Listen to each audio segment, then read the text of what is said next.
ప్రార్థన చేసుకుని వాక్యాన్ని విందాం. సమయం అవుతుంది, మళ్ళీ నేను తిరిగి ప్రయాణం చేయాలి కనుక త్వరగా కొన్ని మాటలు మనం నేర్చుకునే ప్రయత్నం చేద్దాం.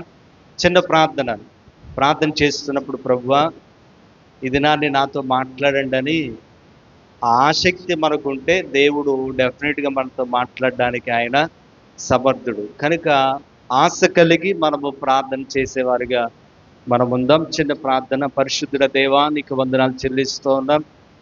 ఇంతవరకు ప్రభా మీరు నడిపించిన విధానం బట్టి నీకు వందనాలు. పాటల్లో, ఆరాధనలో ఉండి నడిపించారు.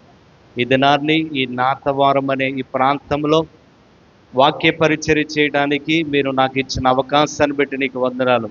ఈ ఉన్నతమైన పరిచర్యలో దాదాపు అనేక సంవత్సరాలుగా చేస్తున్న ఈ పరిచర్యలో నేను కూడా పాలి భాగస్థుడనై నీ మాటలు ప్రకటించడానికి మీరిచ్చిన ఉన్నతమైన అవకాశాన్ని బట్టి నీకు వందనాలు చెల్లిస్తూ ఇదనాన్ని నీ మాటలు ధ్యానిస్తూ ఉండగా నాయన ప్రభా మాతో మా అందరితో మాట్లాడండి. వినగలిగే చెవులను, గ్రహించగల మనస్సును, పాటించగల జీవితాన్ని మాకు మా అందరికీ మీరు అనుగ్రహించమని యేసయ్య నామములో ఈ ప్రార్థన విన్నపములు అడిగి వేడుకొనుచున్నాం మా పరమ తండ్రి.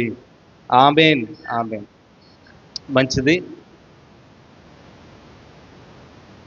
ఒకరోజు ఇలాంటి ఫాస్టింగ్ ప్రేయర్స్కి మార్తా మరియా సన్నిధానానికి బయలుదేరి వెళ్ళడానికి రెడీ అవుతున్నారట. ఎక్కడికి వెళ్ళడానికి? మందిరానికి వెళ్ళడానికి. అలా మందిరానికి వెళుతూ ఉన్నప్పుడు ఇంతలో మార్తా ఏం చేసిందనంటే టీవీ ఆన్ చేస్తే సరైన సీరియల్ రావడంతో మరియాతో అందంట, నేను రాను, నువ్వు చర్చికి వెళ్ళు. అయితే పాస్టర్ గారు అడుగుతారు కదా, మీరు ఈరోజు ఎవరైతే రాలేదో రేపు అడుగుతారు, అది మా డ్యూటీ. ఒకవేళ పాస్టర్ గారు అడిగితే బాగలేదని చెప్పు అని ఈ మార్త మరియకి చెప్పిందట. వెంటనే మరియా చర్చికి వెళ్ళిపోయింది. దేవుని యొక్క వాక్యం ఉంది. గబగబగా అయిపోయిన తర్వాత ఆమె ఇంటికి వెళ్ళిపోయింది. ఇంటికి వెళ్ళిపోయి డైరెక్ట్గా ఇంటికి వెళ్ళలేదంటే ఎవరి దగ్గరికి వెళ్ళిపోయింది చెప్పాలి? మార్త దగ్గరికి వెళ్ళింది. మార్త దగ్గరికి వెళ్ళి, మార్త నువ్వు సినిమా చూసావు కదా, మరి నువ్వేం చూసావో నాకు చెప్పు అని అడిగితే వెంటనే మార్త అందంట, నీకు యాక్షన్తో బొమ్మ చూపించలేను కానీ యాక్షన్తో సహా నీకు మొత్తం సీరియల్ ఏం చూసానో నీకు చెప్తాను, పాస్టర్ గారు ఏం చెప్పారో నాకు చెప్పందని. వెంటనే ఏమందంట, ఎవరో మేరీ. వెంటనే మరియా అందంట, నేను చర్చిలో అయితే కూర్చున్నాను కానీ నా మనసు అంతా ఎక్కడ ఉంది? దీని మీదే ఉంది. కనుక నీ పాయింట్, ఈ విషయాన్ని, ఇల్లుస్ట్రేషన్ని మీకు ఎందుకు చెప్పానంటే బహుశా ఇక్కడ కూర్చుంటారు కానీ ఇది చాలామంది, కొంతమందికి సీరియల్ టైం, కొంతమంది మనసులు ఎక్కడ ఉంటాయి? సీరియల్ మీద ఉంటాయి, రేకులు అవి ఉంటాయి కదా, దాని మీద ఉంటుంది అనమాట. కనుక మీ మనసుని ఎక్కడ పెట్టాలి? దేవుని సన్నిధిలో పెట్టండి. దేవుని సన్నిధిలో మనము మనస్ఫూర్తిగా దేవునికి వాక్యాన్ని మనం విన్నప్పుడు God is going to speak to each and every one. ప్రతి ఒక్కరితో ఆయన మాట్లాడతారు. కనుక ఆ యాటిట్యూడ్తో మనం ఉండాలి. మంచిది. దేవునికి వాక్యానికి మనము మరి ముందుకు వెళ్తూ ఉన్నాం. జాగ్రత్తగా గమనించగలిగితే యేసుక్రీస్తు వారు ఈ లోకంలో ఉన్నప్పుడు ఆయన ఫ్రమ్ చైల్డ్హుడ్ అంటే బాల్యము నుండి ఆయన ఉన్నతంగా ఆయన మాట్లాడుతూ వచ్చారు.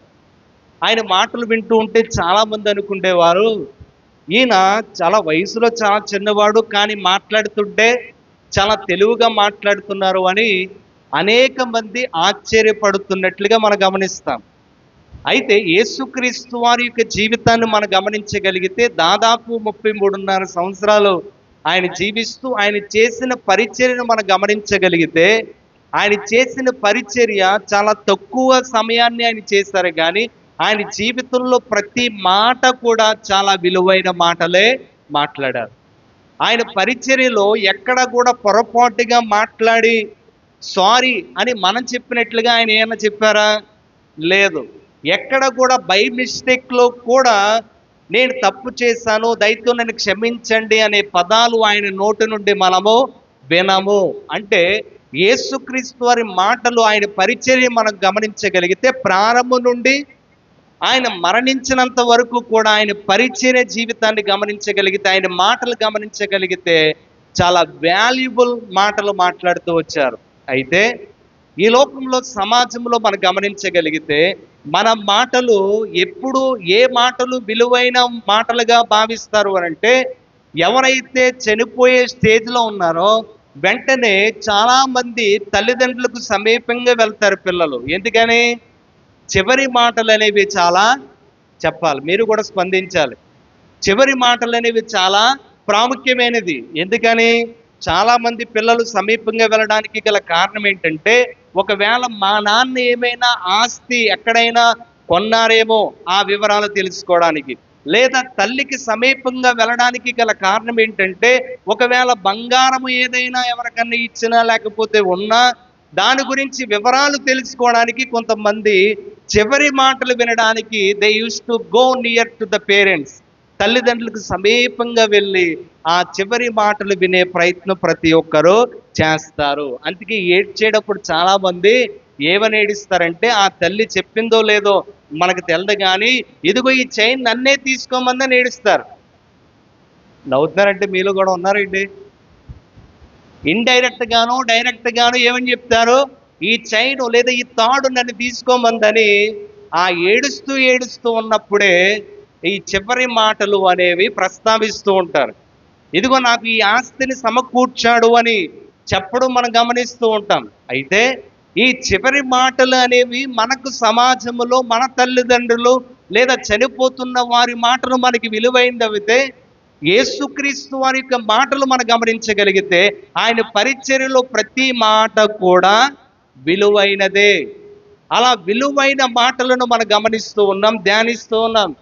కనుక ఈ దినాన్ని సమాజంలో ప్రపంచంలో మనం చూస్తే ఎవరి బోధలు ఎక్కువగా సమాజాన్ని ప్రభావితం చేసిందని మనం ఒకవేళ అధ్యయనం చేస్తే, పరిశీలన చేస్తే ఎవరికి ఎక్కువగా పాయింట్స్ వచ్చాయి, లేకపోతే ఎవరు ప్రథమ స్థానంలో ఉన్నారు అంటే, ఈరోజు నీవు నేను ఆరాధన చేస్తున్న యేసుక్రీస్తు వారు మాత్రమే ప్రథమ స్థానంలో ఉన్నారు. ఎందుకంటే ఆయన బోధలు చాలా మందిని ప్రపంచాన్ని ప్రభావితం చేశాయి. హల్లెలూయా.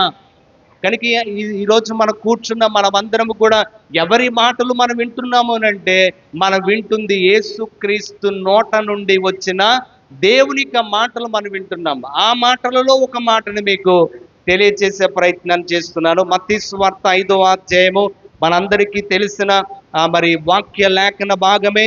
అయితే 1-2 వచనాలు చూస్తే ఆయన బోధలు మనం గమనిస్తాం. దీన్ని సర్మన్ ఆన్ ది మౌంట్ అని కూడా పిలుస్తారు. కొండ మీద ప్రసంగంగా మనం గమనిస్తూ ఉంటాం. అయితే నేను చెప్పవలసిన విషయం ఏంటంటే 3వ వచనం చదువుదామా అందరము. ఆత్మ విషయమై దీనులైన వారు ధన్యులు, పరలోక రాజ్యము వారిది. జాగ్రత్తగా వినండి. ఆత్మ విషయమై మీకు స్ట్రైట్ ఫార్వర్డ్గా చెప్తున్నాను. ఎందుకనంటే సమయము సంకుచితంగా ఉంది కాబట్టి మెయిన్ విషయాలే మీకు ఎంఫసైజ్ చేయాలని, తెలియచేయాలని ప్రయత్నం చేస్తూ ఉన్నాను. ఆత్మ విషయమై దీనులైన వారు ధన్యులు అంటే అర్థం ఏంటి? జాగ్రత్తగా వింటే, ఆత్మీయ స్థితిలో నేను వెనకబడి ఉన్నాను అని ఎవరైతే గమనిస్తాడో వారు ధన్యులు. అర్థమవుతుందా? ఎవరైతే నేను ఆత్మీయంగా వెనకబడి ఉన్నానో, ఆత్మీయ స్థితిలో, ఆత్మీయ జీవితంలో, ప్రార్థనలో, ఉపవాసములో, లేకపోతే నా వ్యక్తిగత జీవితాన్ని పరీక్షించుకుంటున్నప్పుడు నేను వెనకబడి ఉన్నాను అని ఎవరైతే గుర్తిస్తారో వారు ధన్యులు. ఇలాంటి ఆత్మీయ స్థితిలో వెనకబడి ఉన్నాను అని గమనించే క్రైస్తవులు ఉన్నారా? ఈరోజు ఆత్మీయంగా నేను దిగజారిపోయిన పరిస్థితిలో ఉన్నాను అని బాధపడిన క్రైస్తవులు లేరు.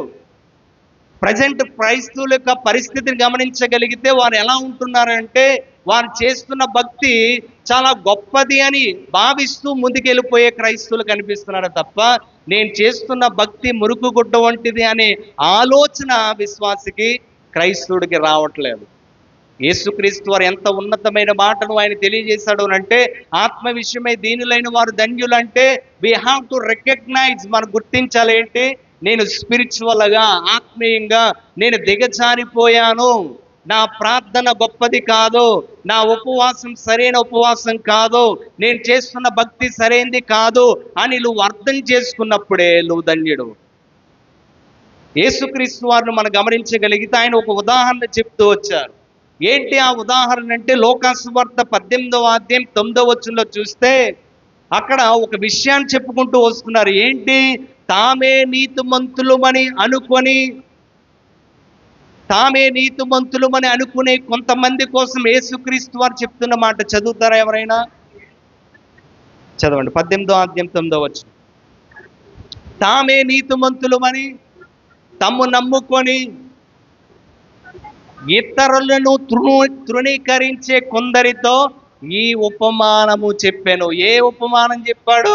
మనందరికీ తెలుసు, సుంకరి కోసం, పరిసేయుడి కోసం. ఇక్కడ మనం జాగ్రత్తగా గమనించగలిగితే యేసుక్రీస్తు వారు మనం ఆత్మీయ జీవితంలో దిగజారిపోయి ఉన్నాము అనే సంగతి ఈరోజు మనం అందరం గమనించాలి. అలా గమనిస్తే మంచిది, మన మంచి క్రైస్తవులం. ఈరోజు గమనించగలిగితే యేసుక్రీస్తు వారి కాలంలో పరిసేయులు అనే తెగ ఒకటి ఉండేది. వారు ఎలాంటి వారు అంటే తామే నీతిమంతులమని అనుకునే సెల్ఫ్ రైట్‌చెస్ అంటాం. అంటే వాళ్ళే నీతిమంతులు, నేనే నీతిమంతులు, నా ప్రార్థనే గొప్పది, నా ఉపవాసమే గొప్పది అని వారి గురించి వారిని బోస్టింగ్ చేసుకొని గొప్ప చేసుకుంటే ప్రార్థనా జీవితాన్ని యేసుక్రీస్తు వారు అక్కడ తెలియజేస్తున్నట్లుగా గమనిస్తాం. ఏం చేస్తున్నాడు ప్రార్థన మనందరికీ తెలుసు. నేను వారానికి ఏం చేస్తున్నాను? 2 రోజులు ఉపవాసం ఉంటున్నాను. ఇంకేం చేస్తున్నాను? నా దాంట్లో నాకు వచ్చిన ధనములో నేను దశమ భాగాన్ని ఇస్తున్నాను. అదే సమయంలో ఈ సుంకరి వలనైనను ఈ వ్యక్తి వలనైనను నేను ఉండనందుకు నీకు కృతజ్ఞతాస్తుతులు అన్నాడు. మరి సుంకరి ఎలా ప్రార్థన చేశాడు?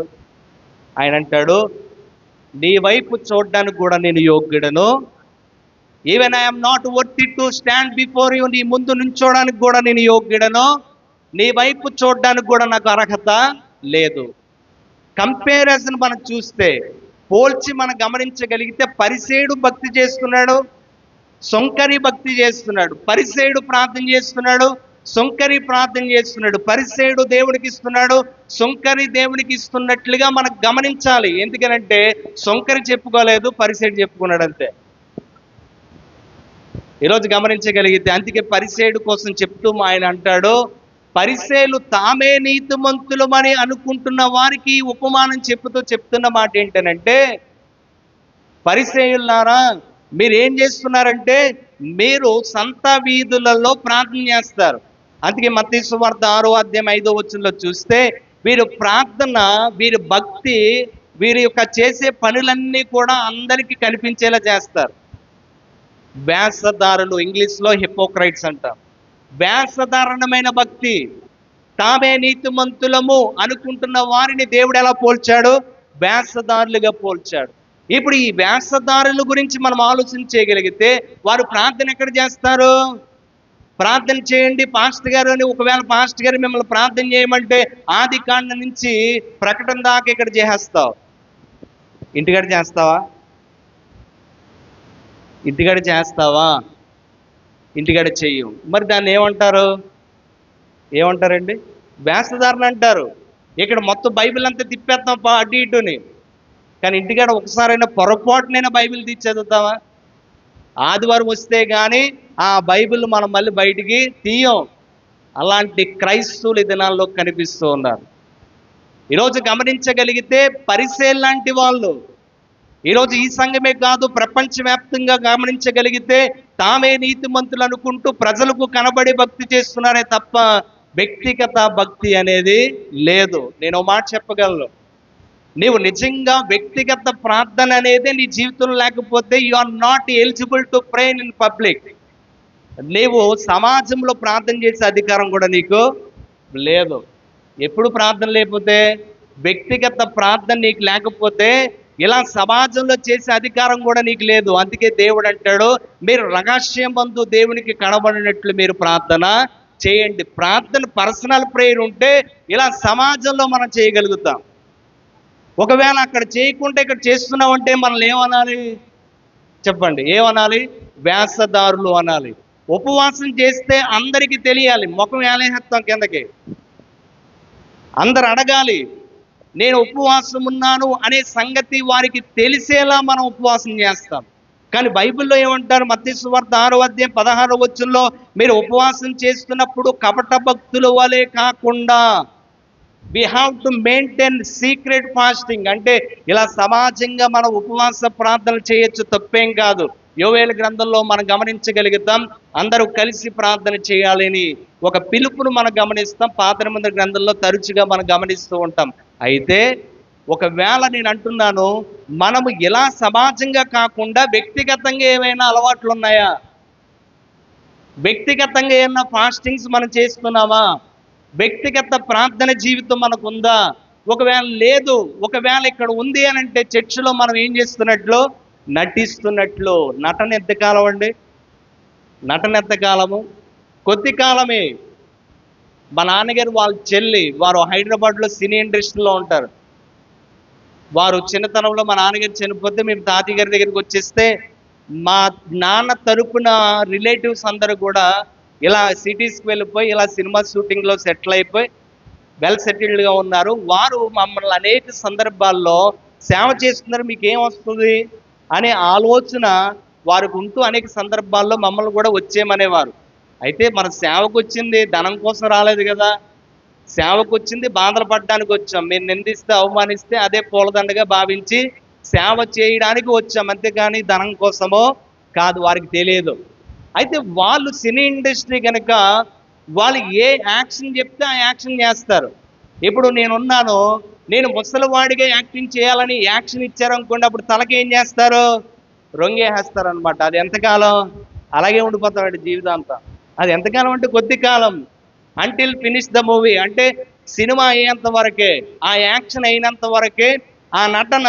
ఆ తర్వాత ఏమైపోద్ది? ఆ నటన తీసేయాలి. ఈరోజు చాలామంది క్రైస్తువులు కూడా నటిస్తూనే వెళ్ళిపోతున్నారు. ఈ నటన ఎంతకాలం అంటే నేను చెప్పగలను, కొద్ది కాలమే. కనుక ఈ దినాన్ని ప్రభు మనతో మాట్లాడుతున్న విషయం ఏంటంటే, నటన విడిచిపెట్టి పరిచయం లాంటి స్వనీతి పరులుగా ఒకవేళ మనం ఉంటే, అలాంటివి ఏమైనా మన జీవితాల్లో ఉంటే తీసివేసి మనం ఎలా మార్చబడాలి? సుంకరి వలె. హల్లెలూయా. సుంకరి వలె మార్చబడ్డానికి మనం ఇష్టపడాలి. ఈరోజు చాలామంది పరిచయం లాంటి వాళ్ళు ఈరోజు క్రైస్తవులో కనిపిస్తూ ఉన్నారు. ఈరోజు గమనించగలిగితే ఏది చేసినా ఎవ్రీవన్ హ్యాస్ టు నో, ప్రతి ఒక్కరికి తెలియాలి. ఈరోజు గమనించగలిగితే మీ ఫ్యాన్లకు పేర్లు ఉన్నాయో లేదో కానీ, నా చిన్నతనంలో మా చర్చిలో కూడా అప్పుడప్పుడు కొన్ని ఫ్యాన్లు గమనిస్తే అక్కడక్కడ పేర్లు కనిపించేవి. వాళ్ళు ఏదైనా ఒక వస్తువు ఇస్తే ఆ పేరు అక్కడ ఏం చేయాలి? రాసేయాలి. ఇక పోడియం ఇచ్చారనుకోండి, కింద రాసేయాలి. అంటే ఎవ్రీవన్ హ్యాస్ టు నో, ప్రతి ఒక్కరికి తెలియాలి. వాక్యం ఏమవుతుంది? అక్కడతో అయిపోయింది ఆశీర్వాదం. ఎప్పుడైతే మనము ఇతరులకు చెప్పుకునే ప్రయత్నం చేసి ఎప్పుడైతే చెప్పుకుంటామో, మన ధర్మ కార్యాలు ఎప్పుడైతే ప్రజలకు కనబడేలా చేస్తామో, మన ప్రార్థన ఎప్పుడైతే నటన పూర్వకంగా చేస్తామో, మన భక్తి ఎప్పుడైతే నటన పూర్వకంగా చేస్తామో, అక్కడితో ఏమైపోయింది? మనకు ప్రతిఫలం వచ్చేసింది. మీరు 6వ అధ్యాయము 5వ అధ్యాయాలు జాగ్రత్తగా మత్తయి సువార్త చదివితే మీకు అర్థమవుతుంది. ఈరోజు నేను అంటున్నాను, చాలామంది ఇలాంటి పరిచయం లాంటి వారు సంఘాల్లో ఉన్నారు. ఇలాంటి మీటింగులకి పొరపాటున ఒకవేళ డబ్బులు ఇస్తే పాట ఇచ్చేయాలంటే పాస్టర్ గారు, లేకపోతే మాకు ఇన్ఫర్మేషన్ వచ్చేది ఏంటి, ఇక పాట ఇవ్వండి, పాట ఇమ్మంటున్నారు ఆయన అని మాకు ఒక సమాచారం వచ్చేది, ఇంక ఇచ్చేయాలి పాట. ఒక దినాన్ని ఒక సహోదరుడికి పాట పాడమని రిక్వెస్ట్ చేస్తున్నాను. ఏంటంటే కరెంటు పోయిందని చెప్పి పాట పాడమన్నాను. వెంటనే ఆ వ్యక్తి ఏమన్నాడు తెలుసా? నేను పాడనన్నాడు. చాలా సింగరు. ఏమన్నాడు ఆయన? పాడనన్నాడు. కారణం ఏంటని అడిగితే కరెంట్ లేదన్నాడు. అంటే నువ్వు బాలసుబ్రహ్మణ్యులు అంతేనా? నీ స్వరం అందరూ వినాలి, నువ్వు పాడితే అందరూ మెచ్చుకోవాలి. అంటే నువ్వు కరెంట్ ఉన్నప్పుడే నీ స్వరం పనిచేద్దు, లేకపోతే నీకు పనిచేయదు. ఈరోజు గమనించగలిగితే ఈరోజు మనం ఇక్కడ ఎందుకు వచ్చాం? దేవుని సన్నిధానానికి ఎందుకు వస్తున్నాం? ఈరోజు దేవుడికి అవకాశం ఇస్తే పాడు, లేకపోతే కాముగా వెళ్ళిపోవాలి బయటికి. దేవుడికి ఏ పరిచర్య చేస్తున్నాడో దాన్ని నమ్మకంగా చేయాలి, లేకపోతే కుదురుగా బయటికి వెళ్ళాలి. అంతే తప్ప తిరుగుబాటు అనేది చేయకూడదు. ఈరోజు కొంతమంది డబ్బులు ఇచ్చి పాటలు పాడడానికి చూస్తారు. కొంతమంది సేవకులకి ధనం ఇచ్చి వారు ఏం ఎక్స్పెక్ట్ చేస్తారంటే, నా పేరు అందరిలో చెప్పితే బాగుండేది. ఈరోజు ఇలాంటి క్రైస్తవులు ఈరోజు మనకు కనిపించడం చాలా బాధాకరమైన విషయం. ఈరోజు మనం ధనం ఇస్తున్నా, లేకపోతే మనం పాటలు పాడుతున్నా, లేదా మేము వాక్యం చెప్తున్నా, మనం ఏం చేస్తున్నా, వాట్ ఎవర్ వీ డస్, మనం ఏది చేస్తున్నా ఎవరి మహిమ కోసం చేస్తున్నామంటే దేవుని మహిమ కోసం ఆ ఆలోచన మనకు రావాలి. ఆ ఆలోచన మనకు రానంతసేపు మనం ఏం చేస్తామంటే ప్రజల కోసం భక్తి చేస్తాం, కనబడుతున్న వారి కోసం మన భక్తి చేస్తాం, వారి ముందు మన ప్రార్థన పరురాలని అనిపించుకోవడానికి ప్రార్థన చేస్తాం, వారి ముందు నేను బైబిల్ బాగా చదువుతున్నానని బైబిల్ చదువుతాం, వాళ్ళ ముందు నేను బాగా విస్తున్నానని అందరికీ కనబడలేస్తాం. కానీ నిజ జీవితంలో నిజమైన భక్తి ఉండదు. కనుక ఇలాంటి పరిస్థితి మనలో ఉంటే దేవుడి రాత్రి మనతో మాట్లాడుతున్నప్పుడు మనం సరైపోవడం చాలా ప్రాముఖ్యమైనది. ఇలా ప్రసంగాలు చేస్తూ ఉంటే కొంతమందికి నచ్చట్లేదు. అంటే ఇప్పుడు పరిస్థితి ఎలా అయిపోయిందంటే, ఒకవేళ మన అవయవాలు పాడైపోతే డాక్టర్ దగ్గరికి వెళ్తే నువ్వు బ్రతకు అంటే ఆ డాక్టర్ని ఎవరిని ఇష్టపడతలేదు. నువ్వు ఏది పడితే అది తినే అంటారు చూసారా కొంతమంది, వాళ్ళంటే ఇష్టం. ఈరోజు సంఘాల్లో కూడా గమనించగలిగితే విశ్వాసులు ఎవరిని ఇష్టపడుతున్నారు? ఎలా పడితే అలా జీవించినా ఓకే అన్నట్టుగా వదిలేస్తున్నారు. ఒకటి సేవకులు, మా సేవకుడు చాలా మంచోడు అంట. అదే సర్జరీలు చేస్తున్నారు అనుకోండి, తప్పు చేస్తున్నప్పుడు కటింగ్లు, ఎగస్ట్రాలు చేస్తున్నప్పుడు కటింగ్లు, ఏంటంటే రకరకాలుగా విధాలుగా చెదిరిపోతూ పడిపోతున్నప్పుడు పాడైపోతున్నప్పుడు సరిచేసే బోధ చేస్తున్నప్పుడు మనకు అర్థం అవ్వట్లేదు, మనం అర్థం చేసుకుంటలేదు. అప్పుడు ఏం చేస్తున్నామంటే ఇదేంటి చర్చ్, మరి ఇక్కడ ఎన్ని చర్చలు ఉన్నాయో నాకు తెలియదు కానీ వేరే చర్చికి వెళ్ళిపోదాం, గొడవ లేని పని కదా. మా సైడ్ అయితే పెద్ద పెద్ద చర్చిలకు వెళ్ళిపోతారు కొంతమంది. కారణం ఏంటి? ఇక్కడ ఉన్నవాడికి వాళ్ళకి తెలియదు, వాళ్ళకి వీళ్ళు తెలియదు, గొడవ లేని పని. మనకు అనుకోనంగా ఈరోజు బోధకుల దగ్గరికి మనం వెళ్ళిపోతున్నాం. అంతే తప్ప నేను సరవ్వడానికి వస్తున్నాను ప్రభువా, నాలో లోపాలుంటే సరిచేయండి అన్న వాళ్ళు ఎంతమంది ఉన్నారు? వాక్యాలేమో కొత్త కొత్త వినాలి, మార్పు మాత్రము ఇంచు కూడా లేదు. ఈరోజు ఒక దినాన్ని ఒక ఆమె వాళ్ళ చర్చ నచ్చగా ఒక సేవకుడి యొక్క మాటలు వింటూ ఆ సేవకుడు ఎక్కడికి వస్తే అక్కడికి వెళ్ళిపోతుందంట. వైజాగ్ వస్తే వైజాగ్ వెళ్ళిపోయిందంట, రాజమండ్రి వస్తే రాజమండ్రి వెళ్ళింది, విజయవాడ వెళ్తే విజయవాడ వెళ్ళిపోయింది, హైదరాబాద్ వెళ్తే హైదరాబాద్ వెళ్ళింది. ఎక్కడికి వెళ్ళినా ఒకే సర్మని చెప్తాడట, ఒకే మెసేజ్. ఈ ఉండబట్టలాగా అడిగిందంట, నీకు ఈ వర్తమానం తప్ప ఇంకేమీ రావా నీకు అని అడిగిందట. ఎందుకని? ఎక్కడికి వెళ్ళినా ఒకే వాక్యం. ప్రియులను గమనించగలిగితే నేను అంటున్నాను, నువ్వు ఎక్కడికి వెళ్ళినా దేవుని మాటలే మాట్లాడతారు, నువ్వు సరవ్వాలనే మాట్లాడతారు. అయితే నీ దేవుడు అన్ని చోట్ల కూడా ఒకే వర్తమానం ఇచ్చాడంటే బహుశా నీకోసమేమో, నువ్వు కరెక్ట్ చేసుకోలేమో. నాలాంటి వాళ్ళు లేకపోతే ఇంకెవరో వచ్చినా కూడా దేవుని యొక్క మాటలు ప్రకటిస్తున్నప్పుడు ఒకే సందర్భాన్ని ఒకవేళ ప్రస్తావిస్తూ ఉంటే మేబీ మన జీవితంలో ఆ మిస్టేక్ మన జీవితంలో ఉండి ఉండాలి. దాన్ని సరి చేసుకునే ప్రయత్నం మనము చెయ్యాలి. ఒక దినాన్ని నువ్వు బ్రాంచ్ చర్చిలో వాక్యం చెప్తూ ఉంటే ఆ మంది, నా ముందు ఈయన ఎదిగాడు, నా ముందు ఈ బాబు ఎదిగాడు, ఈ వ్యక్తి నాకు వాక్యం చెప్పడం ఏంటంది. అలాంటి వాళ్ళు ఏమైనా బాగుపడతారా? బహుశా మా తాతయ్య గారు పరిచర్యలో మేము కళ్ళార దగ్గర నుండి చూసాం కనుక ఏదైనా ఇష్టపడే వాళ్ళం, కానీ మినిస్ట్రీ చేయడానికి ఇష్టపడే వాళ్ళం కాదు. అసలు సేవ అనేదే ఇష్టం లేదు. కానీ దేవుడు ఒకవేళ తన పరిచర్య చేయించుకోవాలనుకుంటే మన యోనలా పారిపోతున్నా మెడబెట్టుకొని తీసుకొచ్చి పరిచర్యలో పెట్టగలడు. అలా పెడితే పరిచర్య చేస్తున్నాం. అయితే ఈ పరిచర్య నమ్మకంగా చేస్తున్నప్పుడు దేవుడి యొక్క మాటలు ప్రకటిస్తున్నప్పుడు సీనియర్ గొర్రెలు ఉంటాయి కదా, అంటే ముదురు పని బెండకాయలు అంటారు చూసారా, వాళ్ళు ముందు నుంచి అంటే బాగా సీనియారిటీ పెరిగిపోతుంది కానీ మార్పు లేని వాళ్ళు అనమాట. దేవుని యొక్క మాటలు ప్రకటిస్తూ ఉంటే ఎవరు ప్రకటిస్తున్నా దేవుని మాటలు ప్రకటిస్తున్నారు, దేవుని యొక్క వాక్యాన్ని ప్రకటిస్తున్నారు. మనం చూడవలసింది ప్రసంగికుని కాదు, మనం వినవలసింది దేవుని యొక్క వాక్యాన్ని అనే జ్ఞానం ఉందండి. వీళ్ళంటే నాకు చెప్పడం అని వెనకాల్సి అనుకుంటే అది మాకు వినబడింది. తర్వాత కొంతమంది చెప్పారు, మేము అస్సలు బాధపడలేదు, ఎందుకంటే మేము దేవుని పని చేస్తున్నాం, దేవుడే చూసుకుంటాడు. నేను చెప్పగలను, నేను ఎక్కడికి వెళ్ళినా ఆమె మొట్టమొదటిగా ప్రార్థన అవ్వగానే నా దగ్గరికి వచ్చేది, బాబు చిన్న ప్రార్థన చేయండి. ఎందుకంటే ఆమె జీవితంలో నెమ్మది లేదు. నేను అంటున్నాను, దేవుడు మనతో మాట్లాడుతున్నప్పుడు ఒకవేళ మన పరిచయం లాంటి స్వభావం మనలో ఉంటే మనం ఏం చేసుకోవాలి? సరి చేసుకోవాలంతే తప్ప మనము గుళ్ళు మార్చకూడదు. మన జీవితాన్ని మార్చుకోవాలి, మన ఆలోచనలు మార్చుకోవాలి.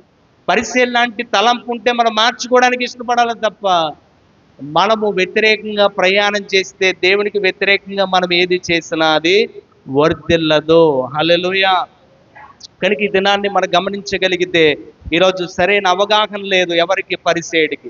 నిజంగా దేవుడు గొప్పవాడని, ఆయన ఉన్నతమైన వాడని, ఆయన అత్యున్నతమైన సింహాసనాన్ని కలిగిన వాడని ఒకవేళ పరిసేయుడికి అర్థమైతే పరిసేయుడు ఎలా ప్రార్థన చేస్తాడండి? దేవుని గురించి అర్థమైతే పరిసేయుడు అలా ప్రార్థన చేస్తాడా? చేయడు. దేవుడు ఎంత గొప్పవాడంటే తన స్థానాన్ని విడిచిపెట్టి మన కోసం ఈ లోకానికి మానవ శరీరాన్ని ధరించుకొని మన కోసం అంతగా తగ్గించుకొని మన కోసం మన దగ్గరికి వస్తే ఈరోజు మనమేమో అత్యున్నత సింహాసనంలోకి వెళ్ళిపోయాం. ఇంకా నా భక్తి మామూలు భక్తి కాదు అన్నట్లు. కొంచెం ప్రార్థన ఎక్కువ చేస్తే పక్క వాళ్ళు తక్కువగా చూసే ప్రజెంట్ పరిస్థితులు గమనిస్తున్నాయి. కొంచెం వాక్యం ఎక్కువ ధ్యానిస్తే నాకంటే బైబిల్ ఇంకెవడు బాగా చదవడు అనే పరిస్థితికి మనం వెళ్ళిపోయాం. యోధ రాసిన పత్రికలో ప్రారంభ వచ్చుల్లో మనం గమనించగలిగితే యేసుక్రీస్తు వారికి దాసుండని యోధ ఇంట్రడక్షన్ ఇస్తూ చెప్తున్న మాట ఏంటంటే, యేసుక్రీస్తు వారికి దాసుడును అంటే ఏంటో తెలుసా? స్లేవ్ అంటే ఏంటి? బానిసను. ఎవరికి? యేసెవరు? యోధాయికు సహోదరుడే. యేసుక్రీస్తు వారు ఎలా జన్మించారు? పరిశుద్ధ ఆత్మ ద్వారా గర్భం ధరిస్తే ఆ తర్వాత మరియా యేసేపు కలయిక ద్వారా పుట్టిన వారు ఉన్నారు. వారెవరు? యేసుక్రీస్తు వారికి ఏమవుతారు? వాళ్ళు సహోదరులు. అయితే ఆ సహోదరుడు చెప్తున్న మాట ఏంటంటే, నేను యేసుక్రీస్తు వారికి నేను దాసుడును. అంటే ఒకవేళ ఆ పొజిషన్లో మనం ఉంటే మనం ఏమంటాం? యేసుక్రీస్తు వారు ఎవరో కాదు, నా అన్న అంటాం, నా సహోదరుడు అంటాం. కానీ యోధ చెప్తున్న మాట ఏంటంటే, యేసుక్రీస్తు వారికి నేను దాసుడను అంటే బానిసను. దాని అర్థం ఎంతగా తగ్గించుకున్నాడు. ఇప్పుడు పరిసేయుడు హెచ్చించుకోవడానికి కారణం ఏంటంటే, ఈ డిడ్ నాట్ అండర్స్టాండ్ జీసస్. యేసు గురించి ఇంకా పూర్తయిన అవగాహనలోనికి వారు రాలేదు. ఒకవేళ అవగాహన వారికి వస్తే అలా ప్రార్థన చేస్తావా? ఏమని ప్రార్థన చేస్తాం? ప్రభువా, నేను ఎంత భక్తి చేస్తున్నా నా భక్తి నీ దృష్టికి మురికి గుడ్డవలే ఉంది. సుంకరి చేస్తున్న ప్రార్థన గమనించగలిగితే సుంకరి ఏమని ప్రార్థన చేస్తున్నాడు? ప్రభువా, నీ వైపు చూడడానికి కూడా నేను యోగ్యుడను. ఎవరు బయటికి వెళ్ళేటప్పుడు యోగ్యులుగా వెళ్ళారో అన్ని చదివించట్లేదు. మీ అందరికీ తెలుసని నేను అనుకుంటాను. బయటికి వెళ్తున్నప్పుడు, ప్రార్థన చేసి బయటికి వెళ్తున్నప్పుడు ఎవరు యోగ్యంగా వెళ్ళారు? సుంకరి యోగ్యుడిగా బయటికి వెళ్ళాడు. ఈరోజు మనం గమనించగలిగితే దేవుడి యొక్క మాటలు వింటున్న మనము దేవుని యొక్క సన్నిధానంకి వస్తున్న నీవు నేను మనము హెచ్చింపు, స్వనీతి, పరిచయం లాంటి లక్షణాలు మనలో ఉండడానికి వీలు లేదు. ఒకవేళ అలా ఉంటే మనము దేవుని దగ్గరికి మనము వెళ్ళలేం. మనం ఎంత చేసినా కూడా వ్యర్థమే. రెండో విషయాన్ని మీకు గమనిస్తాను, మీరు జాగ్రత్తగా గమనించండి. అదే మత్తయి సువార్త దగ్గరికి మనం గమనించగలిగితే 5వ అధ్యాయం 8వ వచనం, హృదయ శుద్ధి గలవారు ధన్యులు, వారు ఎవరిని చూస్తారు? దేవుణ్ణి చూచెదరు. ఎవరు ధన్యులు? హృదయ శుద్ధి అని అంటే మీకు అర్థమయ్యే విధంగా చెప్పే ప్రయత్నం చేస్తాను. కల్తీ లేకుండా, ఎందులో? భక్తిలో కల్తీ లేకుండా. పాలందరూ కొంటున్నారు మీరు, గేదెలు ఉంటాయి అక్కడ, ఉంటాయి ఉండవా? ఉంటాయి. ఇక్కడ పాలు కొంటారు కదా, పాలు కల్తీ లేకుండా వేస్తున్నారా, కల్తీ చేస్తున్నారా? కల్తీ చేస్తున్నారు. మీ దగ్గరే కాదు, మా దగ్గర కూడా కల్తీయే చేస్తున్నారు. ఎందుకనంటే మనకి జ్ఞానం ఎక్కువైపోయింది, మనకు డబ్బు కావాలి, మనకి ఆరోగ్యం కూడా మనకు అవసరం లేదు. మేము ఈ ఏరియాకి వస్తూ ఉంటే వీళ్ళు ఎంత అదృష్టవంతులో అనుకుంటూ వస్తున్నాం. ఎందుకని? పచ్చని పొలాలు, చెట్లు, అడవులు, ఏంటంటే చల్లని వాతావరణం, కలుషితం లేనిది, పొల్యూషన్ లేనిది, మా ఏరియాలన్నీ కూడా పొల్యూషన్ అయిపోయి అని బాధపడుతూ వచ్చాం. ఇప్పుడంతా కూడా ఏంటి? కలుషితమైపోయిన దినాలు. పాల్లో కల్తీ లేని పాలు కనిపిస్తున్నాయంటే లేదు. పాల్లో నీళ్ళన్నీ వేసేస్తున్నాం, పాలు లేకపోతే పాల్లా తయారు చేసేస్తున్నాం. ఎంత టెక్నాలజీ పెరిగిపోయింది చూసారా? రైస్లో ప్లాస్టిక్ రైస్ కూడా వచ్చింది. ఎవరండి?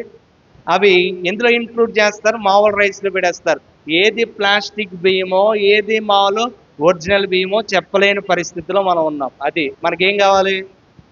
ఏం కావాలి? మనకి డబ్బు కావాలంతే. షార్ట్ కట్లో పైకి వచ్చేయాలి, షార్ట్ కట్లో మనం ఎదిగిపోవాలి. అందుకే ఆరోగ్యాలన్నీ ఏమైపోతున్నాయి, అందుకే ఆయుష్ ఏమైపోయింది. 969 సంవత్సరాలు ఎక్కడ, 60 70 ఎక్కడ. అది కూడా ఈ వయసులో కొంత దూరం ప్రయాణం చేస్తే, అది కూడా ఈ వయసులో కింద 3 గంటలు కుదురుగా కూర్చోలేక 33 ఆసనాలు వేసేస్తున్నా కింద. స్ట్రెంత్ లేదు. ఈరోజు గమనించగలిగితే ప్రతి ఒక్కరికి ఏం కావాలి? ఇప్పుడు చైర్ కావాలి. అలాంటి పరిస్థితుల్లోకి వెళ్ళిపోయాం. అంటే సహకరించట్లేదు బాడీ. కల్తీ. ఈరోజు కల్తీ అనేది భక్తిలో రాకుండా చూసుకోమన్నాడు ప్రభు. హల్లెలూయా. హృదయ శుద్ధి అని అంటే కల్తీ లేని హృదయం. దోషాలు, పాపాలు, అతిక్రమాలు ఇలాంటివి ఎందులో రాకూడదు, మన జీవితంలో ఉండకూడదు. అలా ఒకవేళ ఎవరైతే ఉంటారో వారు ధన్యులు కాదు. ఎవరైతే కల్మషము లేని మంచి మనస్సు, హృదయాన్ని కలిగి నీతితో కూడిన భక్తి ఎవరైతే చేస్తారో వారు ధన్యులు. వారు ఎవరిని చూస్తారట? దేవుని చూస్తారు. ముందు ఏ పాయింట్ నేర్చుకున్నాం? ఆత్మ విషయమై దీనులంటే ఆత్మీయంగా నేను వెనకబడి ఉన్నానని గుర్తించేవాడు ధన్యుడు, వారు పరలోక రాజ్యం. ఇప్పుడు యేసుని మనం చూడాలంటే పరిశుద్ధత అనేది చాలా ప్రాముఖ్యమైనది. అందుకే హృదయ శుద్ధి అనేది మనందరికీ కావాలి. ఇప్పుడు ఎక్కడైనా మీరు బయటికి వెళ్ళి ఇంటికి వస్తే ఏం కడుక్కుంటారు? కోవిడ్ నుంచి మనం ఏం కడుక్కుంటున్నాం?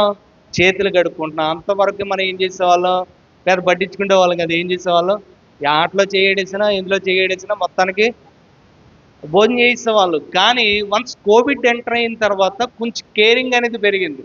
వెంటనే మనం చేతులు శుభ్రం చేయడం ఇలాంటివన్నీ కూడా మనము కొంచెం అలవాటు చేసుకొని శుభ్రం చేసుకుంటున్నాం. మంచిదే, శుభ్రం చేసుకోవడం మంచిదే. భోజనం చేయాలంటే చేతులు కడుక్కుంటున్నాం, ఇంట్లోకి వెళ్ళాలంటే కాళ్ళు కడుక్కుంటున్నాం. మరి పరలోకంకి వెళ్ళాలంటే అదేమన్నా అత్తోరిల్లా, అమ్మగారి ఇల్లా? కాదు. పరలోకం వెళ్ళాలంటే ఎలా వెళ్ళిపోవాలి? ఎలా వెళ్ళాలి? హృదయాన్ని కడుక్కుంటే గాని మన పరలోకానికి వెళ్ళలేము. అందుకే ఈ హృదయాన్ని కోసం మనం ఆలోచన చేయగలిగితే, ఈ హృదయము బాల్యము నుండి చెప్పాలి, బాల్యము నుండి చెడ్డది, బాల్యము నుండి చెడిపోయిందంట. మనం ఎందులో గొప్పవారం అంటే మంచితనంలో కాదు. మనం ఎందులో గొప్పవారం అంటే మంచి పనులు చేయడంలో కాదు. దేవుడు మనల్ని ఎందుకు కలుగు చేశాడు అని ఆలోచన చేయగలిగితే, టు ఫుల్ఫిల్ గాడ్ డిజైర్, దేవునికి చిత్తాన్ని నెరవేర్చాలని దేవుడు మనల్ని చేస్తే, దేవునికి వ్యతిరేకంగా మనం పనులు చేస్తాం. ఈరోజు స్కూల్కి వెళ్తే బాగా చదివాడు అనుకోండి, బెస్ట్ స్టూడెంట్ అని ఇస్తారు. బాగా చదువుతున్నాడు కాబట్టి అకాడమిక్లో బాగా చదువుతున్నాడని, లేకపోతే ఫస్ట్ ఇస్తారు. మనం ఎందులో ఫస్ట్ వచ్చాం? మనం అందరం, ఇన్క్లూడింగ్ మీ, మన అందరము ఎందులో ఫస్ట్ వచ్చాం? మ్యాథ్స్లోనా? ఎందులో ఫస్ట్ వచ్చామండి మనం? తెలుగులోనా, ఇంగ్లీష్లోనా? ఎందులో ఫస్ట్ వచ్చామంటే పాపంలో ఫస్ట్ వచ్చాం. అందుకే బాల్యము నుండి మన చెడుతనం ఏమైపోయింది? ఘోరంగా. అందుకే యోవేలు గ్రంథం 2వ అధ్యాయంలో ఆయన చెప్తున్న మాట ఏంటో తెలుసా? ఇప్పుడైనా మనస్ఫూర్తిగా మీ హృదయాన్ని నా వైపు త్రిప్పండి. మనస్ఫూర్తిగా అంటే మనస్ఫూర్తిగా, మనస్పూర్వకంగానే ఎందుకు వాడారు? మరి ఎందుకు వాడారంటే మన మనసు ఇక్కడ కొద్దిసేపు ఇస్తాం, బయటికి వెళ్తే మళ్ళీ లోకానికి ఇస్తాం. వారం అంతా 6 రోజులు బయట డీజే, లోపలికి వస్తే మళ్ళీ మౌనం. ఇక్కడ ఏది పాడితే అది పాడేస్తాం, ఇక్కడ ఏది చెప్తే అది చేస్తాం. వన్స్ మళ్ళీ బయటికి వెళ్తే మళ్ళీ వేరు. ఈరోజు మనం గమనించగలిగితే, అందుకే పూర్తిగా మనసు పూర్తిగా ఈవెన్ నౌ, ఇప్పుడైనా మనస్ఫూర్తిగా నా వైపు తిరగండి. ఇప్పుడైనా అనే పదాన్ని ఎప్పుడు వింటాం? సబ్జెక్ట్ పోయింది అనుకోండి, అప్పుడు ఏమంటారు? పోన్లేరా ఇప్పుడైనా బాగా చదువురాయ్. వ్యాపారం పోయింది, పోన్లేరా ఇప్పుడైనా బాగా కాపాడుకో వ్యాపారాన్ని అని చెప్తారు. అలాగే నేను చెప్తున్న మాట ఏంటంటే, వాక్యంలో యోవేలు గ్రంథంలో యోవేలు ప్రవక్త చెప్తున్న, ఇశ్రాయేలు ప్రజలకు చెప్తున్న మాట ఏంటంటే, కనీసం ఇప్పుడైనా మనస్ఫూర్తిగా నా వైపు తిరగండి. ఈరోజు మన కోసం ఎవరికి బాగా తెలుసు? వివాహమైన మీరు నీ గురించి నీ భర్తకు పూర్తిగా తెలుసా? తెలుసండి. తెలీదు. ఎందుకు తెలియదండి అని మీరు అనుకోవచ్చు. లోపల ఏముంటుందో ఎవరికి తెలియదు. అందుకే అప్పుడు పాట ఉండేది, గోదావరి గొట్టు ఉంది, గొట్టు మీద చెట్టు ఉంది, చెట్టు మీద పెట్టు ఉంది, పెట్ట మనసులో ఏముందని. పెట్ట మనసులో ఏముందో తెలియనప్పుడు మన మనసులో ఏముందో ఎవరికి తెలుసు? ఎవరికి తెలియదు. ఎవరికి తెలుసు అంటే నిన్ను కలుగు చేసిన దేవునికి తప్ప ఇంకెవ్వరికి తెలియదు. కనుక హృదయం అన్నిటికంటే ఘోరమైనది, వ్యాధి కలది అని చెప్పాడు ఇర్మీయా గ్రంథంలో.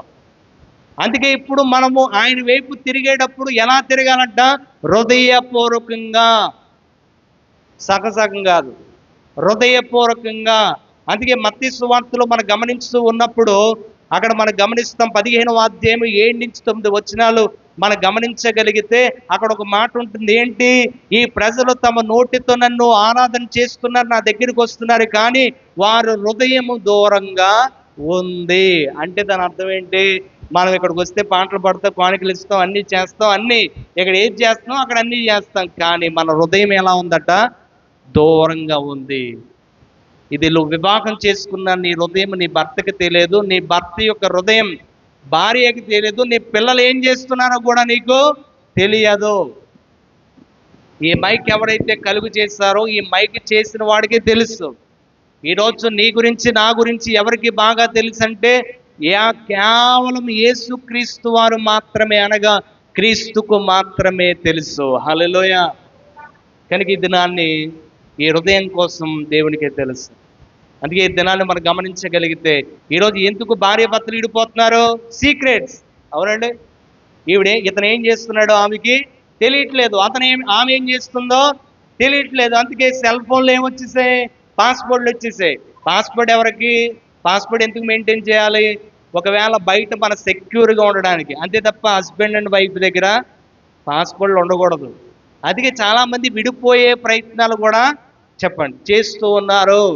ఎందుకనంటే ఇతను ఏదో చేసేస్తున్నాడండి, ఈమె ఏదో చేసేస్తున్నాడండి, ఏంటంటే నీ లేనప్పుడు ఇలా ఉంటుందండి, నీ లేనప్పుడు ఇలా ఉంటున్నాడండి అనే ఆలోచనకు వచ్చేసామంటే మనం ఇంకా సంపూర్తిగా దేవునికి మన జీవితాలు ఇవ్వలేదు, ఇంకా ఇవ్వలేదు. అందుకే ఇప్పుడైనా మనస్ఫూర్తిగా లోక సంబంధమైన క్రియలు, ఆలోచన, తలంపులన్నీ విడిచిపెట్టి దేవుడు మనల్ని శిక్షించక ముందే హృదయపూర్వకంగా ఆయన వైపు తిరగండి అని వాక్యం సెలవిస్తూ ఉంది. హల్లెలూయా.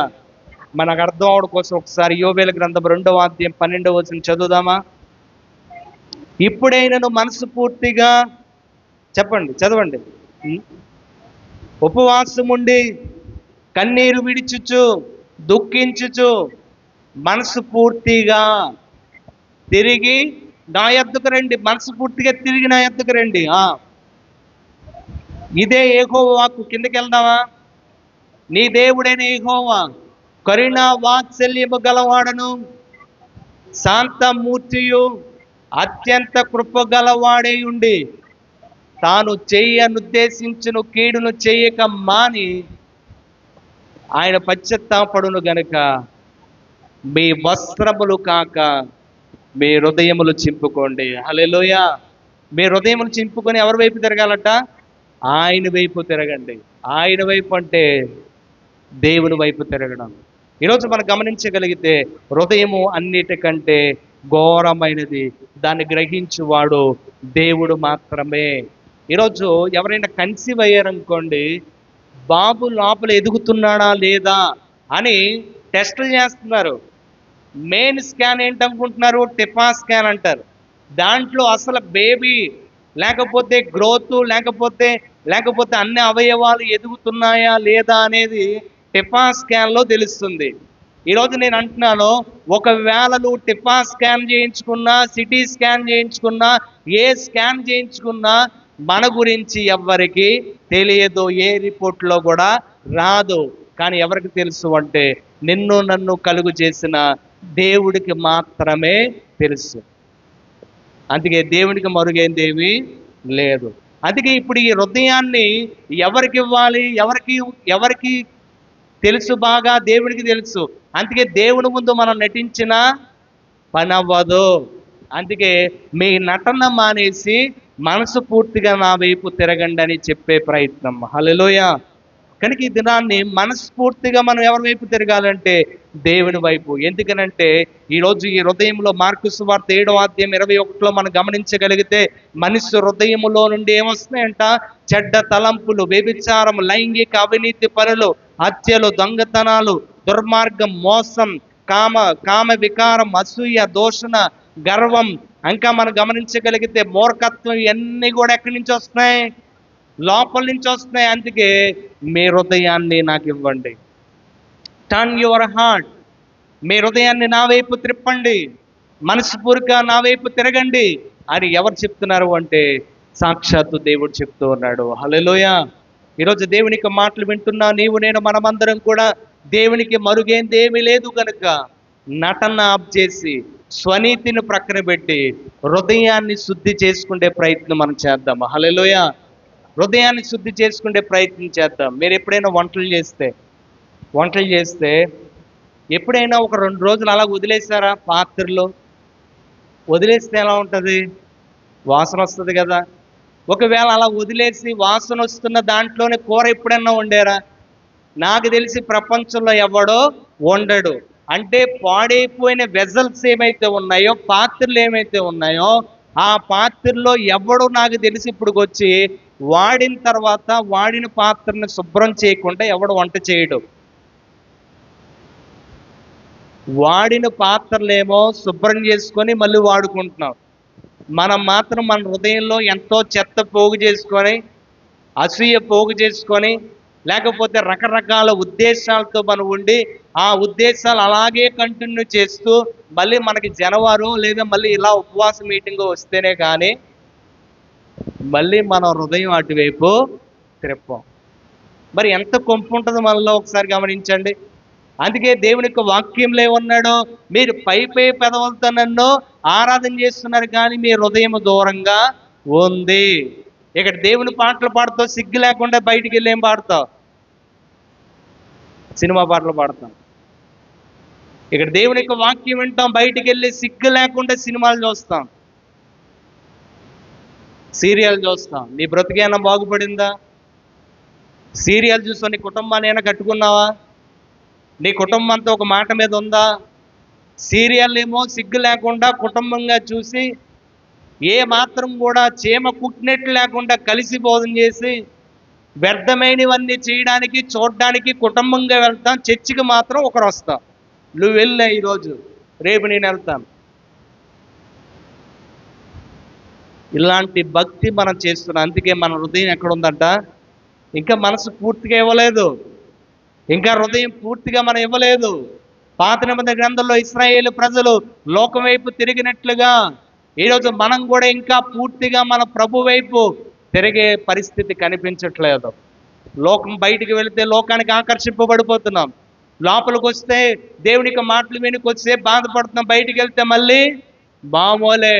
అంటే దీన్ని ఏమంటారంటే కుక్క తోకని ఎంత స్ట్రైట్ చేసినా దానికి ఎన్ని రోజులు తాడు పెట్టి ఇలాంటి కిటికీ గడిసినా తిప్పమంటే మళ్ళీ రొటేట్ అయిపోతుంది. అది మన జీవితాలు. కుక్క వాంతి తను మళ్ళీ వెనక్కి తిరిగి వాంతికి వెళ్ళినట్లుగా మళ్ళీ తిన్నట్లుగా పరిస్థితి అలాగే అయిపోయింది. ఇవన్నీ నా సొంత మాటలు చెప్పట్లేదు, బైబిల్లో ఏదైతే ఉందో దాన్ని మీకు తెలియజేస్తున్నారు. హల్లెలూయా. ప్రజెంట్ ప్రపంచ క్రైస్తవ పరిస్థితి ఎలా ఉంది అని తెలియజేస్తున్నారు. అందుకే కనీసం ఈ రోజైనా హృదయపూర్వకంగా మీరు నా వైపు తిరగండి అని ప్రభు చెప్తున్నాడు. జనవరికో నెలకు ఒకసారో లేకపోతే వారానికి ఒకసారో కాదు, ప్రతిరోజు మనం ఏం చేసుకోవాలంటే మన హృదయాన్ని కడుక్కోవాలి, మన జీవితాన్ని కడుక్కోవాలి. ఎందుకంటే యేసుక్రీస్తు వారు ఎప్పుడు వస్తారో ఎవరికి తెలీదు. ఎవరు దేవునితో ఉంటారంటే హృదయ శుద్ధి గలవారే ప్రభుతో ఉంటారు. నామకార్థ భక్తి చేసి పరిశీలన లాంటి స్వనీతి భక్తులు చేస్తూ వెళ్ళిపోతూ ఉంటే వాళ్ళకి కాదండి. భక్తిలో సీరియస్నెస్ లేకపోతే, భక్తిలో ఈ దినాన్ని మనం గమనించగలిగితే, మనము ఈరోజు పరిపూర్ణమైన భక్తి అనుభవాల్లోనికి మనం రాకపోతే ప్రభుని మనం చూడలేము. ఎన్ని సంవత్సరాలు మనం వస్తున్నా కూడా వేస్టే. అందుకే మనం సున్నం కొట్టిన సమాధుల్లో ఉన్నాం. అంటే ఎలా ఉన్నాం? మనం బయటికి నీట్గా ఉన్నాం. ఇప్పుడు నేను ఎంత నీట్గా ఉన్నాను, మీరు ఎంత నీట్గా ఉన్నారు? ఎవరైనా స్నానం చేయకుండా వచ్చేసారా? లేదు కదా. ఇది శీతాకాలం కూడా కాదు. ఏంటి శీతాకాలం అంటే ఒకసారి చేసి 2 రోజులు చేయకుండా కవర్ చేస్తాం సొంటు కొట్టుకొని ఏదో కింద మీద పడి. ఎందుకంటే మీ ఏరియాలు ఇంకా చల్లగా ఉంటాయి. ప్రియులారా గమనించండి, ప్రతి ఒక్కరు ఒంటి శుభ్రం చేసుకుంటున్నాం. బయటికి ఎలా కనపడాలి? పొరపాటున ముఖం మీద ఒక మచ్చ వచ్చిందంటే అది పోయిన దాకా ఎన్ని డాక్టర్ల దగ్గరికి వెళ్ళిపోతాం. కొంతమంది అద్దం దగ్గరికి వెళ్ళిపోతాం, సరి చేసుకుంటాం. అద్దం దగ్గరికి వెళ్ళిపోతాం, సరి చేసుకుంటాం. పొరపాటున పగిలిపోతే మళ్ళీ అద్దం కొనేస్తాం. అది కూడా పగిలిపోతే అద్దం కొనేస్తాం. ఎందుకనంటే బయట మనం ఎలా ఉంటున్నామో చూసుకొని సరి చేసుకునే ప్రయత్నం. అంతరంగంలో ఎంతో మురుగు పెట్టుకొని, అంతరంగంలో ఎంతో బురదతో కొల్లితో మనం జీవిస్తూ దీన్ని శుభ్రం చేసే ప్రయత్నం మనం చేస్తున్నామా? దీన్ని నెలకు పరిమితం చేసాం, వారానికి పరిమితం చేసాం. లేదా కొంతమంది భక్తులు ఉంటారు, సంవత్సరానికి ఒకసారే కనిపిస్తారు. మళ్ళీ చర్చ్ ఎక్కడుందో కూడా వాడికి తెలియదు. మా చర్చిలో కూడా ఒక ఆయన ఉంటాడు, జనవరికే కనిపిస్తాడు, మళ్ళీ పొరపాటున రావడం. ఈరోజు గమనిస్తూ ఉంటే ఈరోజు ఏంటి మన క్లీనింగ్, మన అంతరంగ స్థితి శుభ్రం ఎలాగుంది? దేవుడు అత్యున్నత సింహాసనంలో ఉండే దేవుడు ఈరోజు పరిశుద్ధాత్మ దేవుడిగా ఈ దినాన్ని మనలో నివసించడానికి ప్రయత్నం చేస్తూ ఉంటే, మనలో నివసించే అర్హతను మనం కలిగి ఉన్నామా? మనసు పెట్టి ఆలోచన చేయండి. దేవుడు నాలో ఉన్నాడా అసలు? ఒకవేళ ఉండాలి అంటే అర్హత ఏంటి? నా హృదయం సరిగ్గా ఉందా? నిజంగా నేను దేవునికి పూర్తిగా నా హృదయాన్ని ఇచ్చానా అనే ఆలోచన నీకు వస్తే నువ్వేంటో నీకు అర్థమవుతుంది. అందుకే మీ వస్త్రాలు కాకుండా మీ హృదయాన్ని చింపుకొని నా వైపు తిరగండి. హల్లెలూయ. నేను ముగింపులోనికి వస్తున్నాను. ఈరోజు పాత నిబంధన గ్రంథంలో వస్త్రాలు చింపుకుండేవారు, బూడిదలో కూర్చుండేవారు. అయితే ప్రభు చెప్తున్న మాట ఏంటంటే, మీరు వస్త్రాలు చింపుకోకుండా, యోవేలు ప్రవక్తకు చెప్తున్న మాట ఏంటంటే, మీరు వస్త్రాలు చింపుకోకుండా మీ హృదయాన్ని చింపుకొని నా వైపు తిరగండి. ఇప్పుడు ఒకవేళ హృదయం కాకుండా మీ వస్త్రాలు చింపుకోండి అంటే మనం ఏం చేస్తాం? పాడైపోయిన వస్త్రాలు ధరించేసి ఇక్కడికి వచ్చి మొత్తం చింపేద్దాం. అవునండి, బట్టలు చింపేయడం పెద్ద పని ఏంటండి? మాసిపోయిన బట్టలు లేకపోతే బాగా పాతబడిన బట్టలు వేసుకొని మనం ఏం చేస్తాం? చింపేద్దాం. ఇప్పుడు షాప్లోనే చింపేసేస్తున్నారు కొంతమంది, అవునా? ఒకసారి బట్టల షాప్కి వెళ్తే, ఒకసారి కదా వెళ్తూ ఉంటుంటాం కదా, షాపింగ్ వెళ్తూ ఉంటే ఆ బట్టల షాప్లో బట్టలు ఇవ్వండి అంటే ప్యాంటు చూపిస్తున్నాడు. ఏంటి? చిరుపని ప్యాంట్, దాన్ని టోన్ జీన్స్ అంటారు. అంటే 10 కుక్కలు దాడి చేస్తే ఎలా చిరిగిపోద్దో అలా ఉందే ప్యాంటు. మళ్ళీ రేటు మామూలు ప్యాంటు కంటే ఎక్కువ. అప్పుడు నేను అన్నాను, బ్రదర్ మేము పాస్టర్ కుటుంబం, మేము ఇలాంటి చిరిగిపోయింది ప్యాంట్ వేసాం అనుకోండి, చిరిగిపోయిన ప్యాంట్ అయిపోతేనే సంఘస్థులు చింపేస్తున్నారు, ఇక చిరిగిపోయిన ప్యాంట్ వేస్తే ఇంకా మేము ఇంకా చింపేస్తారు. కనుక మాకు పద్ధతిగా ఉండాలి అంటే అప్పుడు ఇలాంటి ప్యాంట్లు చూపిస్తారు.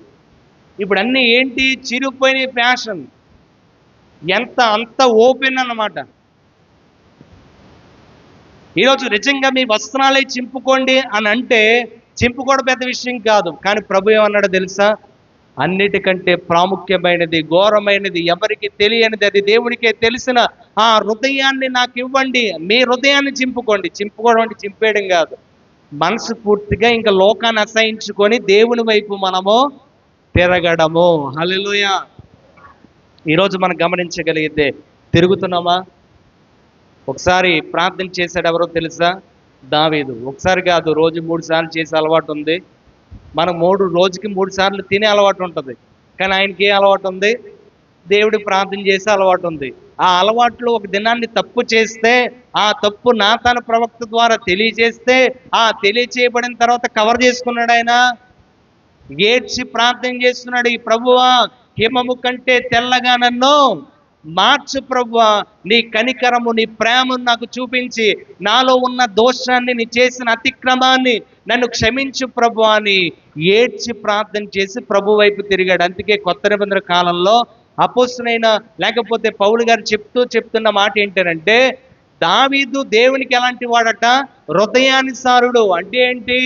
దేవుడి యొక్క మనసు ఎలాగైతే ఉందో, దేవుడి యొక్క హృదయం ఎలాగైతే తప్పిస్తుందో, దేవుడి యొక్క హృదయం ఎంతగా లేకపోతే ప్రజల పట్ల ఉంటుందో అలాంటి మనసు కలిగిన వాడు ఎవరంటే దావీదు. చేసిన తప్పుని కవర్ చేసుకోలేదు, ఒప్పుకున్నాడు, పశ్చాత్తాపడ్డాడు. అందుకే కలిగి మనసు పూర్తిగా నా వైపు తిరగండి, అది కూడా హృదయాన్ని చింపుకొని. ఈరోజు ఆ హృదయాన్ని మనస్ఫూర్తిగా మనం ఆయన వైపు తిరగలిగితే, ఆయన చెయ్యాలన్న కీడును చేయక మనల్ని క్షమించి తిరిగి మళ్ళీ ఆశీర్వాదకరంగా మళ్ళీ పంపిస్తాడు. హల్లెలూయా. ఈరోజు చాలామంది చెప్పితే అర్థం చేసుకునేవాడు లేడు. చెప్పితే చెప్పిన వాక్యానికి తల ఉంచిన వాడు లేడు. చెప్పితే నా కోసం చెప్పారన్న వారు క్రైస్తవులు ఎక్కిపోయారు. ఈరోజు నాకే చెప్పాడు అని, ఈరోజు నా కోసమే మాట్లాడాడని ఈరోజు ఎంతమంది సరి చేసుకుంటున్నారు ప్రజలు. అలా సరి చేసుకుంటే మనం ఎలా ఉంటాం? హృదయ శుద్ధి కలిగి మనం వెళ్తాం. ఈరోజు అలాంటి క్రైస్తవులు లేరు. ఈరోజు దేవుడు మాట్లాడుతున్నప్పుడు మనం సరవ్వకపోతే దేవుడు సరి చేయగలడా లేడా?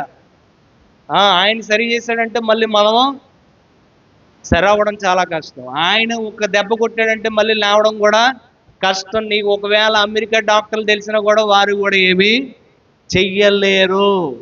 బైబిల్లో మనాషే ఉంటాడు.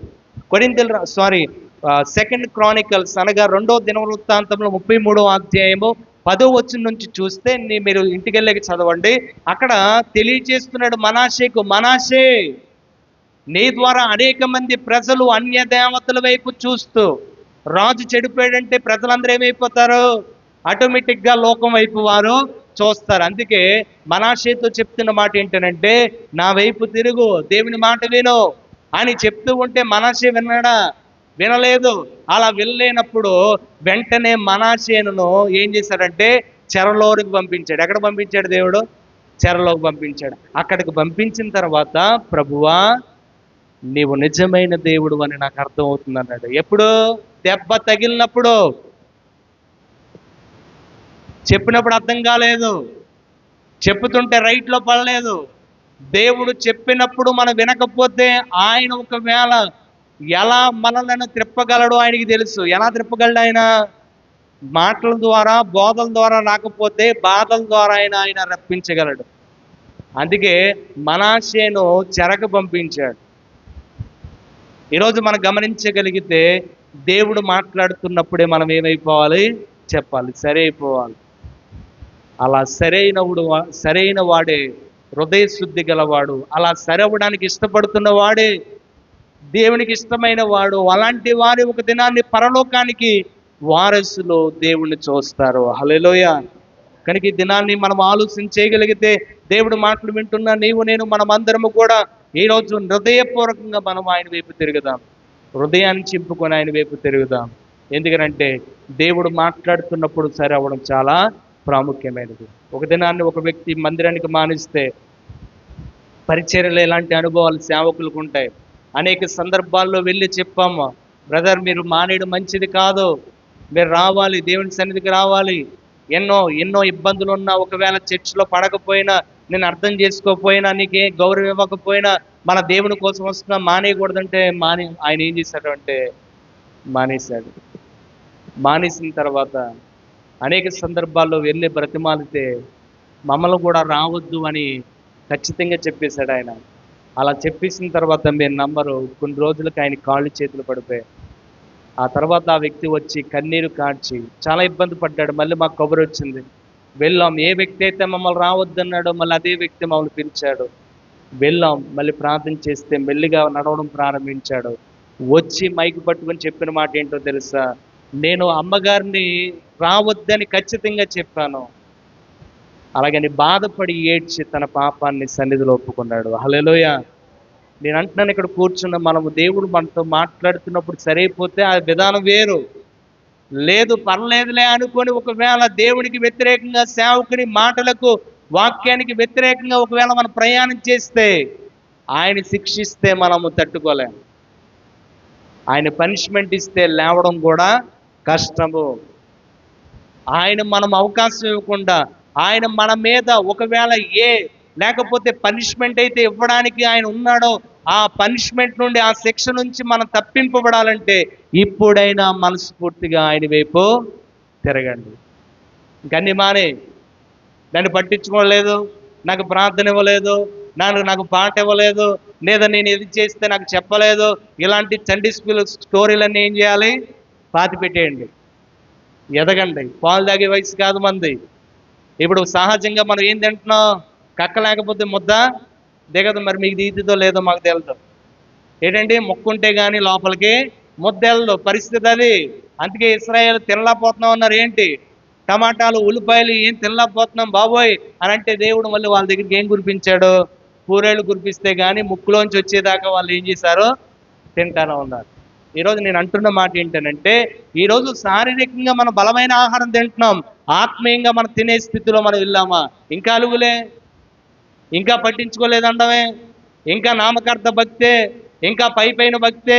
ఇలాంటి భక్తి చేసుకుంటూ వెళ్తే మనం ఒక దినాన్ని దేని